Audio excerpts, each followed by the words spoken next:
I've never left a bad Google review on a business. Before today, I know retail is a grind.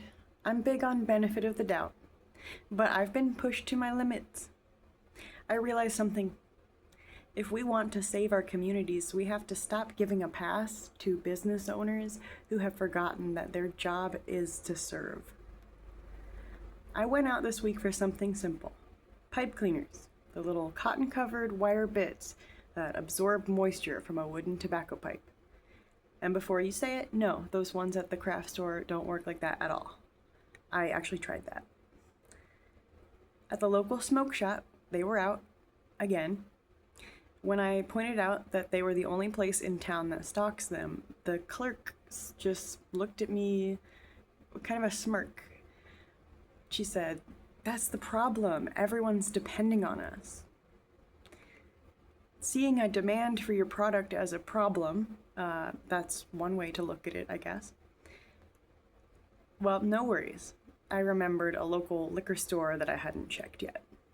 A sweet, older woman helped me, very polite, but after she checked their glass cases, she informed me they must not carry them anymore. All good. But then something weird happened. She sweetly asked if I would check across the street. I started to say, actually, the nice man at that local gas station did order them for me, but they're just not in yet. But she cut me off. She asked, and then she cut me off. Not only that, she interrupted me with a dumb joke, a sexual joke. It was lazy, jarring, and unprompted, and completely uncalled for. We're told the story that our only two options are bow down to the one-click convenience of Amazon, or settle for the miserable, rigid service of these local gatekeepers. Amazon is a machine. It's Jeff Bezos using a logistics network to gut our bookstops and our hardware stores, all while hiding behind a veneer of charity. I don't want to support that. I don't want to hand my money to a system that extracts wealth from my town and destroys human-scaled commerce. But I also don't want to support a local business that treats my patronage like a burden, or worse, uses their position to mock me. And let's be clear about what's actually happening here. Pipe cleaners? They don't have the massive profit margins these shops want.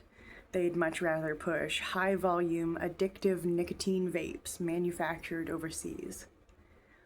It's ironic, isn't it? These local shops, the ones that often signal the most traditional American values, are actually just peddling disposable, toxic, Chinese-made garbage because the margins are fatter. They aren't interested in the service of being a shopkeeper. They're interested in the extraction of profit at any cost to the customer's health or the community's integrity. I don't think this is a coincidence. I'm a woman with short hair who doesn't wear makeup. I've walked through these streets wearing a pride shirt in June. I have been yelled at from passing cars with homophobic slurs by people who think they're defending some traditional version of this town.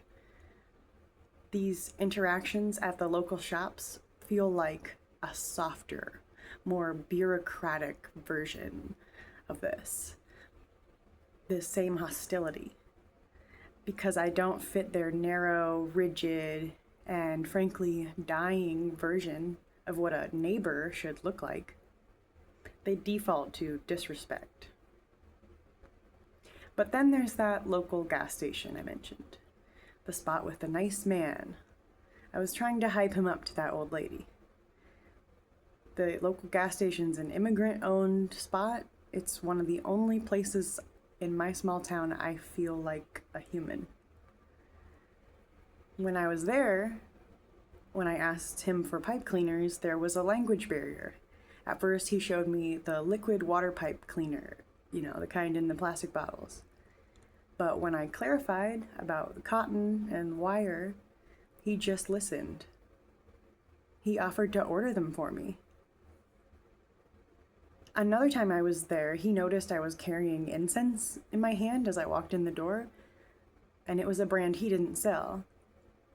He didn't get defensive, he was curious. I told him I prefer the hand-rolled stuff over the brands he carries, often made with dyes and perfumes rather than real oils. He offered to stock my favorite scent.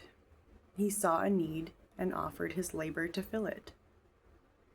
I support this local gas station heavily, buying their Korean chips, Japanese milk tea, organic Turkish figs, not just because these snacks align with my diet, but because the shopkeepers understand that commerce is human connection.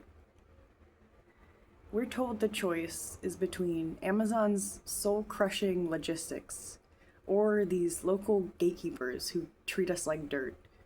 I'm rejecting both. I'm voting with my wallet for the people who treat me with dignity. If you want to know who really belongs here, look for the people who are actually listening to you. If a business owner treats you like a burden, stop giving them your money. Let them fade into the irrelevance they've earned. Toodles!